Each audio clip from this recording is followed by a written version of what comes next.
오늘 본문은 예수님께서 물질에 대한, 돈에 대한 교훈을 주십니다. 한 건의 사건과 그리고 한 가지 비유를 통해서 우리에게 교훈을 주십니다. 무리 가운데 어떤 한 사람이 예수님께 찾아와 형과의 유산 분쟁, 유산 다툼에 대한 해결을 해달라고 예수님께 요구를 합니다. 그때 예수님은 그 말을 듣고 그 사람에게 귀한 교훈을 주시고, 귀한 교훈뿐만 아니라 이때 한 어리석은 부자의 비유를 통해서 우리가 물질에 대해서 어떤 태도를 가져야 되는지 말씀해 주고 계십니다. 오늘은 예수님의 이 가르침을 통해서 우리가 물질에 대해서 어떠한 자세를 가져야 되는지 말씀을 통해서 생각해 보고자 합니다.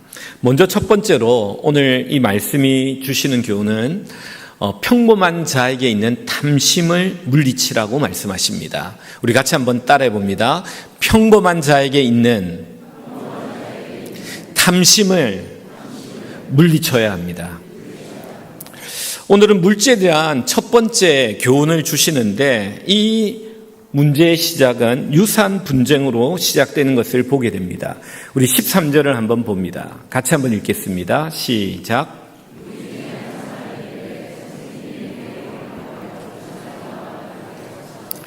당시 유산을 나눌 때는 그 형에게 2배의 유산을 줬습니다.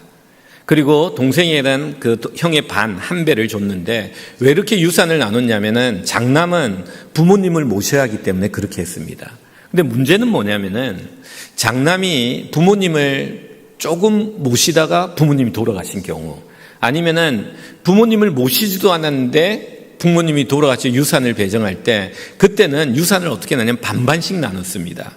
근데 문제는 뭐냐면은 오늘 본문에 보니까 많은 학자들이 이렇게 생각합니다.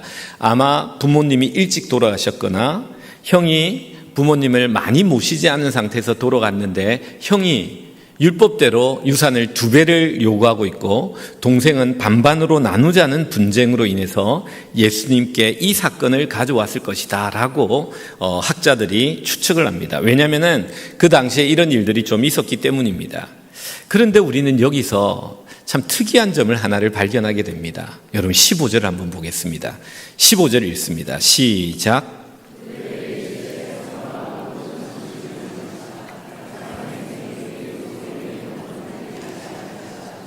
예수님께 와서 형이 욕심을 내가지고 유산을 많이 가지려고 하는데, 예수님 좀 이것 좀 해결해 달라고 동생이 와서 동생에게 이야기하는데, 동생의 말을 들으면 형이 탐심이 많은 것처럼 보여요.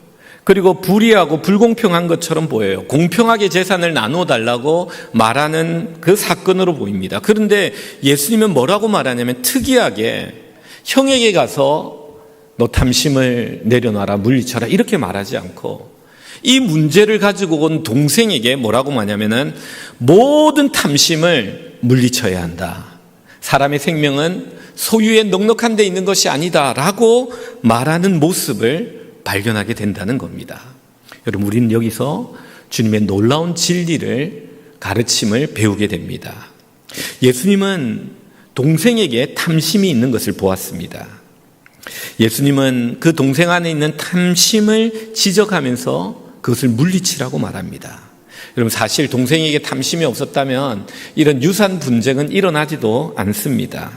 형이 아무리 돈에 대해서 탐심을 낸다 할지라도 분쟁이 나지 않아요. 주님은 이것을 지적합니다. 동생 안에 있는 탐심. 너도 똑같이, 형과 똑같이 소유의 넉넉함으로 생명을 붙잡으려고 하는 모습이 있다라고 말하고 있는 거예요.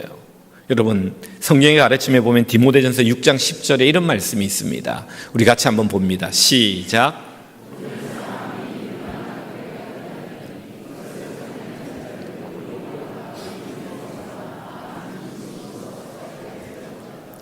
성경은 돈을 사랑하는 건 죄라고 말합니다. 왜냐하면 이거는 일만하게 뿌리가 된다는 거예요. 악을, 죄를 연구해 보니까 그 뿌리에는 다 돈이 있다는 거예요. 돈을 탐내가지고, 미혹에 빠져가지고, 믿음에서 떠나 많은 근심으로 자신의 양심을 찌르는, 마음을 찌르는 이런 일들이 너무 많이 있다는 겁니다. 성경은 이것을 지적하는데 동생의 모습이 그렇다는 거예요. 동생은 겉으로 의를 이야기하고 공평을 이야기하고 공의를 이야기하고 있지만 그 마음속에는 형과 똑같이 돈에 대한 탐심이 있다는 겁니다. 예수님은 우리에게 이런 교훈을 주십니다. 산상수훈의 마태복음 5장 40절 41절을 한번 같이 보겠습니다. 같이 읽습니다. 시작.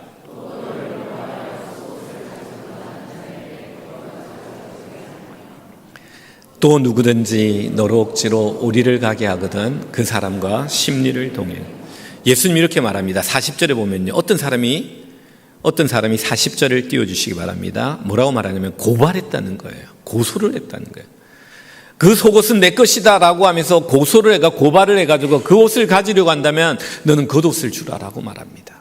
여러분, 이건 뭐냐면요, 돈을 사랑하지 말고 물질을 사랑하지 말고 사람을 사랑하라는 주님의 가르침입니다. 41절에 뭐라고 말합니까? 억지로 너를 잡아 오리를 가게 한다면 너는 기쁨으로 그와 심리를 동행하라. 주님의 가르침은요, 달라요. 그리스도인이라면, 예수를 믿는 사람이라면, 예수님을 주인으로 모신 사람이라면 물질을 사랑하지 말고 사람을 사랑해야 된다. 사람을 사랑하여 돈을 사용해야지 돈을 사랑하여 사람을 착취하면 안 된다. 주님은 말씀하시는 겁니다. 여러분, 38절 39절에 그 앞에 구절에 이런 말씀이 있습니다. 같이 한번 읽어봅니다. 시작.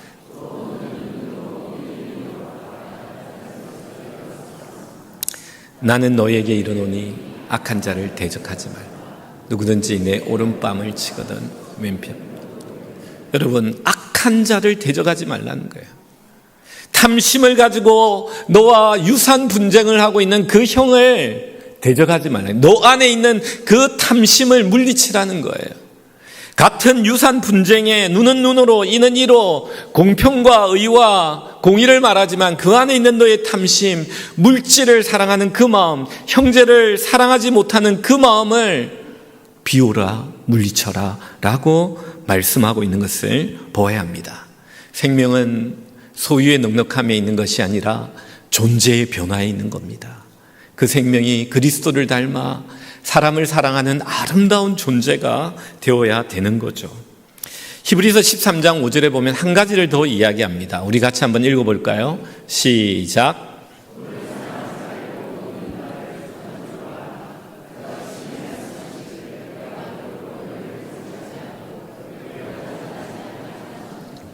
돈을 사랑하지 말고 있는 바를 족한 줄로 알라.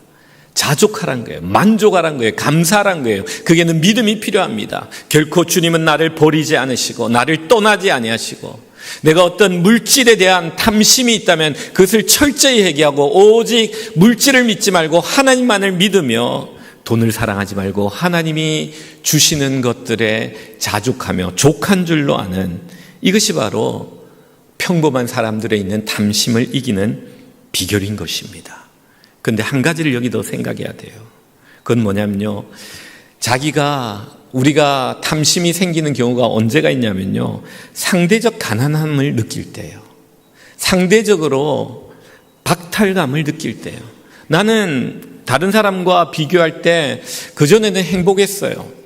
나는 만족했어요. 자족했는데 갑자기 사람들과 비교하면서 나보다 더 부유하고 여유 있는 사람들을 보면서 나는 가난하지 않고 행복했는데 그 사람을 보면서 상대적으로 나는 부족함을 느끼며, 그때부터 내 마음에 탐심이 작동하면서 내가 불행하다고 생각하는 이 마음을 이기는 자가 되어야 된다는 거예요. 나보다 더 가진 자, 부유한 자, 이런 사람을 보면서 내 안에 있는 이 행복과 하나님 주시는 그 믿음, 자족을 잃지 않는 이 마음이 중요하다는 거예요. SNS를 보고 다른 사람들의 이야기를 보고 어떤 사람은 어디를 가고 무엇을 입고 무엇을 먹고 어디에 살고, 이런 것들이 나로 하여금 탐심에 빠져 상대적으로 불행하다라고 느끼는 이 마음에서 자유하라, 이 탐심을 물리쳐라 라고 말씀하고 있는 것을 여러분 아셔야 됩니다. 여러분, 그래서요, 탐심은 영적인 전쟁이에요. 영적인 전쟁. 사도 바울은 빌립보 4장 11절 12절에서 그가 어떻게 영적인 전쟁을 이겼는지에 대한 비결을 우리에게 이야기해 줍니다. 우리 같이 한번 읽어봅니다. 시작.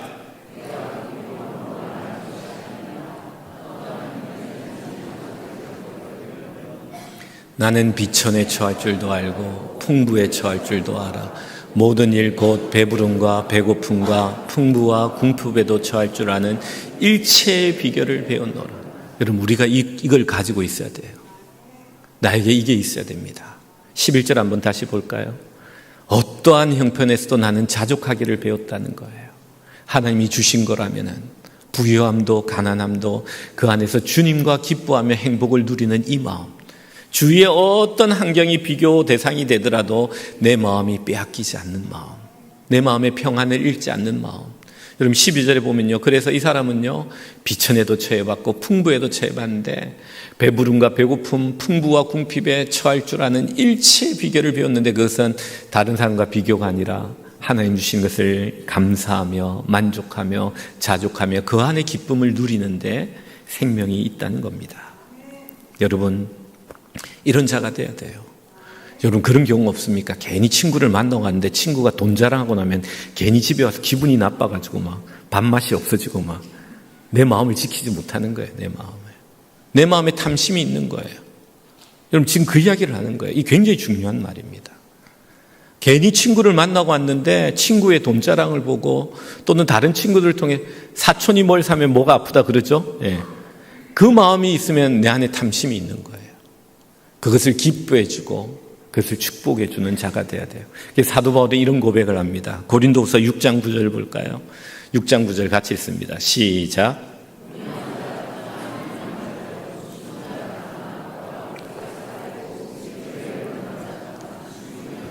그 다음 10절. 근심하는 자 같으나 항상 기뻐. 아무것도 없는 자 같으나 모든 것을 가진. 사도 바울처럼 이런 자가 돼야 돼요. 가난한 자 같으나 많은 사람들을 부유하게 하는 거예요.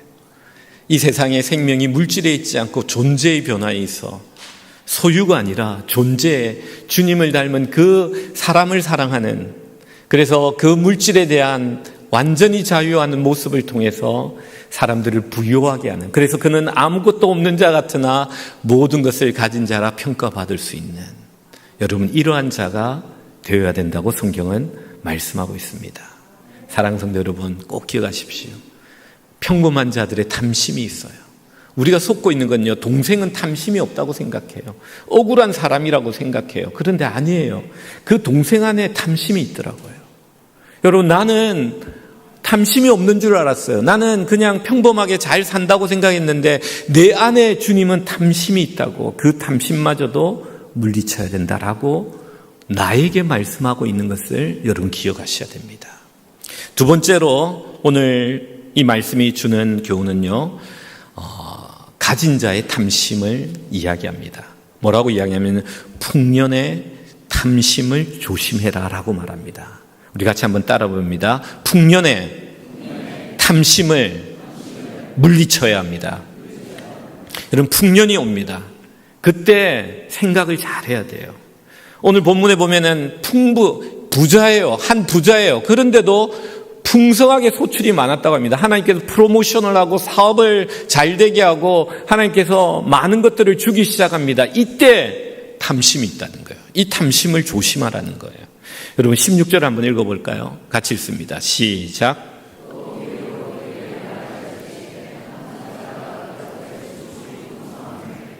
부자라는 것은 실제 부자이기도 하지만 부족함이 없는 넉넉한 거예요. 우리가 넉넉하게 살아요. 감사하며 살아요. 자족하면서 살아요. 부족함이 없어요. 부자예요. 그런데 하나님께서 소출을 풍성하게 계속 주세요. 이때 우리 안에 생기는 탐심을 조심해야 합니다. 여러분 이때 중요한 것은 생각을 잘 해야 됩니다. 바른 생각을 해야 돼요. 여러분 어떤 생각을 하는지 한번 볼까요? 17절 봅니다. 같이 읽습니다. 시작.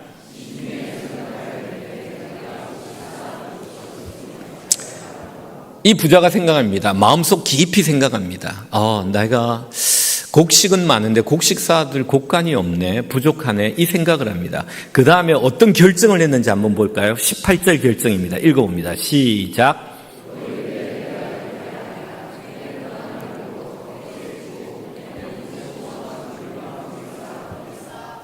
그가 생각합니다. 곡간이 부족하네. 이 곡간을 헐고 더 크게 짓자. 그리고 모든 곡식과 물건을 거기 쌓아두자. 여러분 어떤 사람 이것이 나쁜 거라고 그러는데 제가 볼 땐 이건 나쁜 거 아닙니다. 물건을 쌓는 거 나쁜 거 아니에요. 여러분 요셉도 7년 동안 풍년 동안 7년의 흉년을 대비해서 많은 것들을 쌓아두라고 그랬어요. 존 웨슬리는 이렇게 말합니다. 돈에 대해서 설교할 때 여러분 열심히 성실하게 정직하게 돈을 보십시오. 그 다음에 저축하십시오. 그 다음에 세 번째 돈을 잘 사용하십시오. 저축해라 그랬거든요. 여러분 세이빙하고 저축하는 것은 죄가 아닙니다. 문제는요 그 다음에 문제가 일어납니다. 여러분 이 부자는요 이 저축의 위험성을 보여줘요. 쌓는 거의 위험성을 보여주는데 그게 탐심이 들어갈 때 쌓을 때 탐심을 가지고 쌓을 때 어떤 일이 벌어지는지를 보여줍니다. 그게 위험한 건데 19절입니다. 우리 19절 같이 한번 읽습니다. 시작.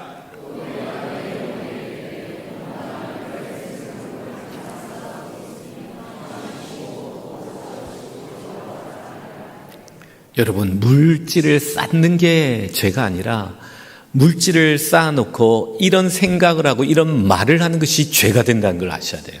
그래서 저축하는 게 잘해야 돼요. 그게 위험성이 있다는 거죠. 여러분 부자가 풍년이 일어나 물건을 쌓을 곳이 없어 곳간을 헐고 곳간에 많은 물건을 쌓아둡니다. 그 다음에 뭐라고 말하면 이렇게 말합니다. 내 영혼아 여러 해 쓸 물건이 많이 쌓여 있으니 이제 평안히 쉬고 먹고 마시고 즐거워하자라고 말합니다. 여기 위험성은 뭐냐면요 그는 마음속에 하나님이 있어야 될 자리에 돈이 차지하게 됩니다. 하나님이 주시는 안식과 평안과 기쁨 가운데 인간은 살아가야 되는데 그 자리에 돈이 주인이 되어 이제 너에게 안식과 평안과 기쁨을 주는 것은 곳간에 쌓여있는 많은 돈이요 너 통장에 찍힌 넘버다라고 이야기하는 거예요. 그렇게 우리가 생각할 때 쌓는 것이 죄가 된다는 거예요. 쌓으면 쌓을수록 하나님으로부터 멀어지고 하나님을 잊어버리고 나는 그때부터 돈을 의지하고 하나님 대신에 돈을 의지하고 돈에서 오는 그 기쁨으로 그 영혼이 위로를 받는 하나님으로부터 떠난 자가 된다는 겁니다. 이게 풍년의 위험입니다. 여러분 이걸 아셔야 돼요. 물질이 풍성할 때 물질을 쌓는 건 죄가 아닙니다. 근데 쌓으면서 그 물질의 마음이 빼앗겨 버린다면 여러분 이건 죄가 됩니다. 여러분 밀리언에어 가스펠이라는 책이 있어요. 백만장자의 복음이란 책인데요. 그 책은 이렇게 백만장자 크리스찬들이 이야기합니다. 뭐라고 말하면 재물은 축복이다. 재물은 축복이다. 하나님 주신 축복이고 사명이다. 해야 될 일이 있는 거다. 이런 이야기를 해요. 근데 두 번째 재밌는 이야기를 해요. 무슨 이야기를 하냐면은 재물은 축복이지만 그것을 감당할 수 있는 인격과 신앙이 있어야 된다. 그것을 감당할 수 있는 인격과 신앙이 없으면 그것은 축복이 아니라 저주가 된다. 이런 이야기를 해요. 여러분 그런 경우 보지 않습니까? 돈이 없던 사람이 돈이 갑자기 생기면요 교만해집니다. 자기는 그럴 의도가 아니었는데 그의 행동과 언어와 생각이 이웃을 멸시하는 언어와 행동이 나올 수 있습니다. 이게 망해가는 인격입니다. 예를 들면 복권을 예로 들어봅시다. 복권에 당첨된 사람들이 갑자기 많은 돈을 가지게 됩니다. 이 사람들을 추적해서 연구해 보니까 95%가 다 망했습니다. 왜냐? 그 돈을 감당할 인격이 없었기 때문에, 그 돈을 관리할 능력이 없었기 때문에. 여러분 부부가 헤어지고 부자 간에 문제가 생기고 부모 자식 간에 멀어지며 가정이 깨지는 거예요. 여러분 왜 그렇습니까? 그 재산을 관리할 능력과 인격이 없기 때문에. 그리스도인에게는 신앙이 없을 때 그 재물은요 축복이 아니라 저주가 되는 거예요. 그래서 아굴은요 잠언에 이런 이야기를 합니다. 아굴의 잠언이 이렇게 되어 있습니다. 잠언 30장 7절 9절 우리 한번 같이 한번 읽어볼까요? 읽겠습니다. 시작.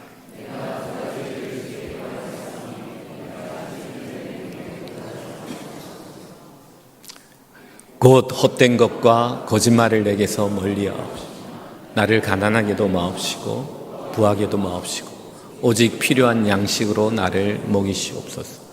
혹 내가 배불러 하나님을 모른다 여호와가 누구냐 할까 하며 혹 내가 가난하여 도둑질하고 내 하나님의 이름을 욕되게 할까 두려워. 여러분 아굴은요 이걸 깨달았어요. 그래서 뭐라고 말하냐면 나로 하여금 너무 부자가 되게 하지 말라고. 내가 부자가 되어 내가 배불러 하나님을 모른다고 띄워주십시오. 지우면 안 됩니다. 하나님을 모른다고 띄우셔야 된대. 여호와가 누구냐 할까 하며. 아니 이렇게 된다니까요.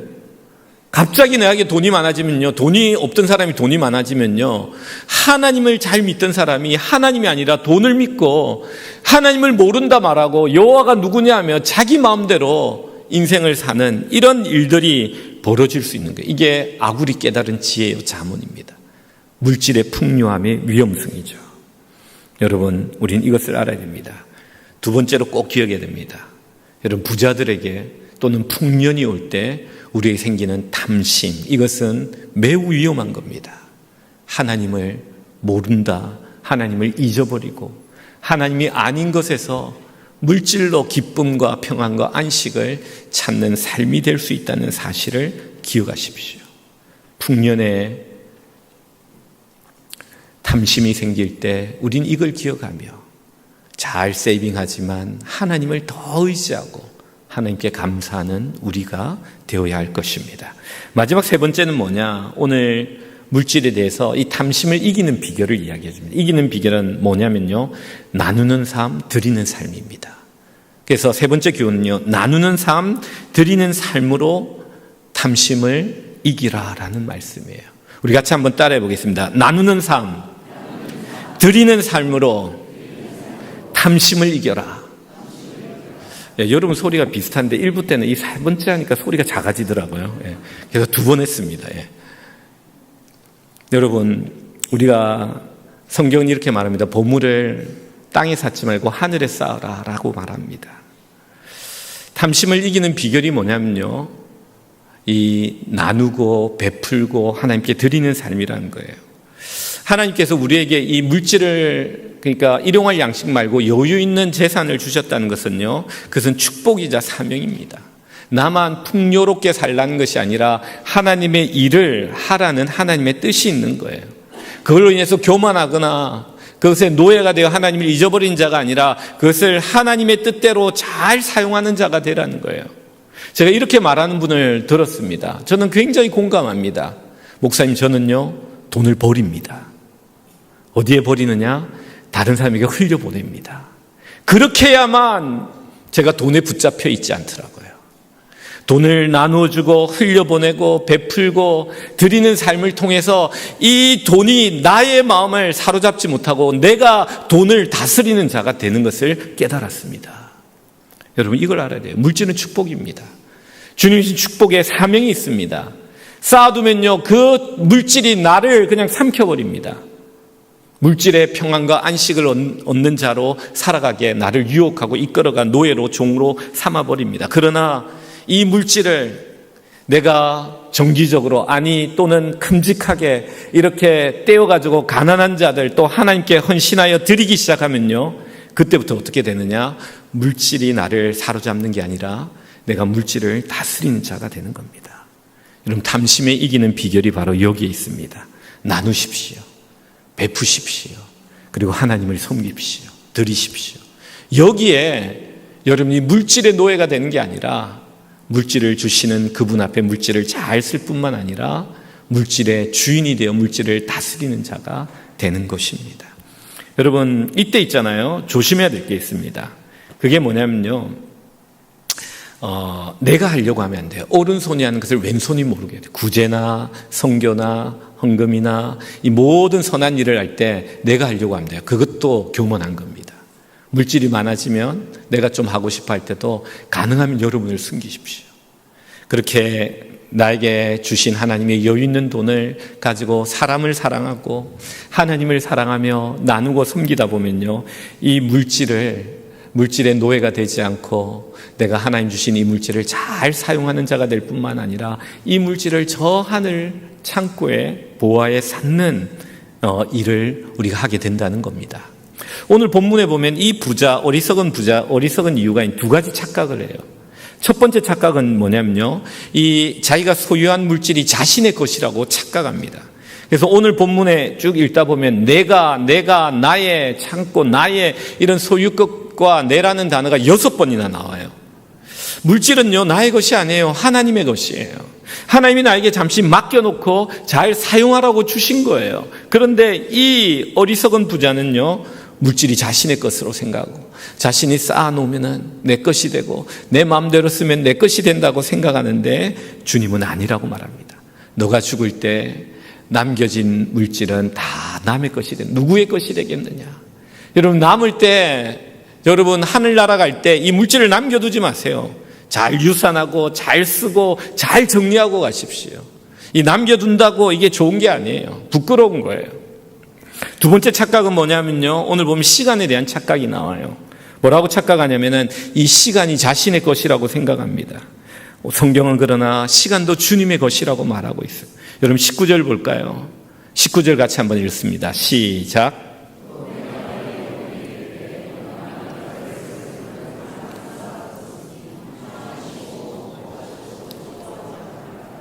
여러분 여기 보면요. 여러 해 쓸 물건 자기는요 여러 해 동안 이제 남은 인생 편안하게 살 거라고 이야기합니다. 그런데 20절 볼까요? 20절 하나님은 이렇게 말합니다.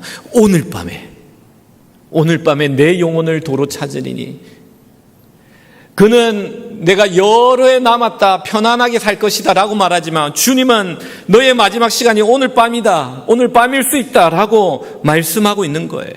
여러분 이걸 알아야 돼요. 물질의 주인도 하나님이고 그리고 시간의 주인도 하나님이라는 겁니다. 그래서 모세는요 우리에게 이렇게 말합니다. 모세가 시를 하나 적었는데 그게 시편에 딱 기록되어 있어요. 하나가 딱 들어갔어요. 모세가 남긴 시 시편 90편 12절 말씀 한번 볼까요? 같이 읽습니다. 시작.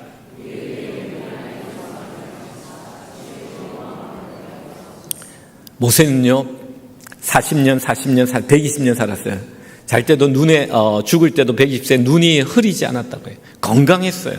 그가 하는 말이 뭐냐면요. 그가 건강할 때, 아직까지 힘이 있을 때 하나님 그를 데려갔거든요. 그는 말합니다. 우리의 날 계수함에 우리 남은 날을 계수할 수 있는 지혜를 가져야 된다는 거예요. 내가 지금 기대 수명, 내가 얼마나 더 살 것인지를 생각하고 내 남은 시간이 얼마인 줄 알고 인생을 살라는 거예요. 한 걸음 더 나아가 언제 주님이 부를지 모르니까 오늘 주님이 부르더라도 부끄럼 없이 살 수 있는 자기 시간을 잘 계산하는 지혜로운 자가 되어야 된다고 말합니다. 여러분 오늘 예수님은요 이런 이야기들을 하면서 인생에서 정말 중요한 것이 무엇인지를 이야기해요. 21절 봅니다. 21절 같이 볼까요? 시작.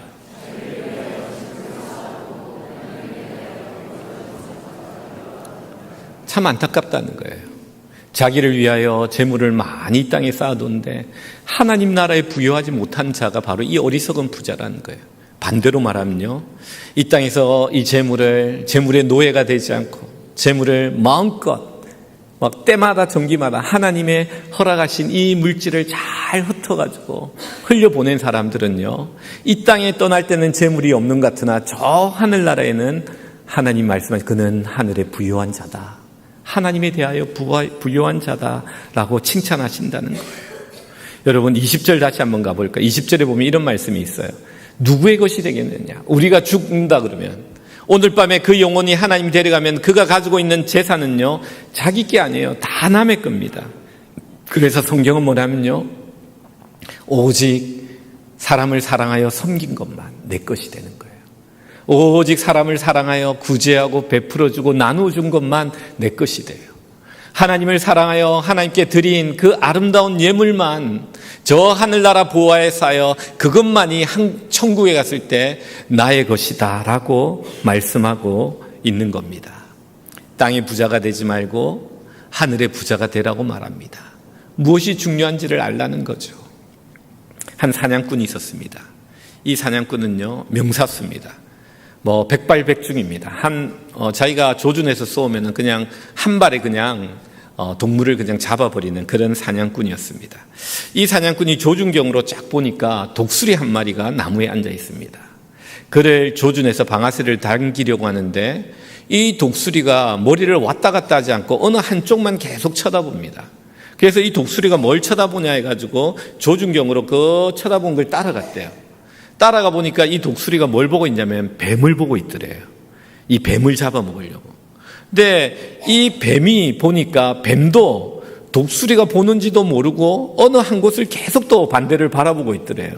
그래서 뭘 바라보냐 쭉 조준경으로 따라가 보니까 개구리를 바라보고 있더래요. 개구리를 잡아먹으려고.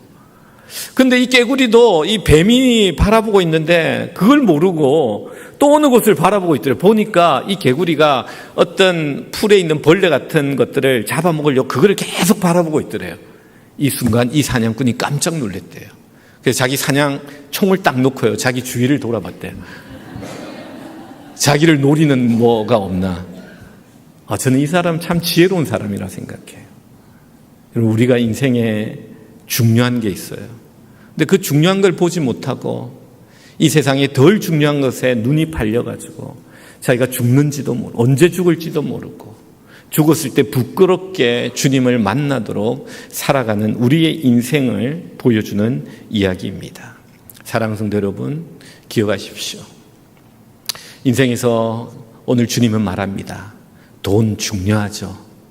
그러나 돈돈하지 말라고 말씀하십니다. 돈돈하면 돌아버린대요, 머리가. 돈돈하면 돈돈하지 말고 정말 사람을 사랑하고 탐심에서 자유로워지며 소유의 넉넉함으로 편안함을 살아가는 게 아니라 예수 그리스도로, 그리스도가 내 안에 충만함으로 내가 그리스도를 닮아 가난과 부유함에 처하는 일체의 비결을 가져 가난한 자도 부욕해 하는 정말 무명한 자 같으나 유명한 자가 되라고 말씀하십니다. 탐심에서 자유로워지시고 주님이 주신 물질을 잘 사용하시는 하나님의 백성들 다 되시기를 주님의 이름으로 축원드립니다.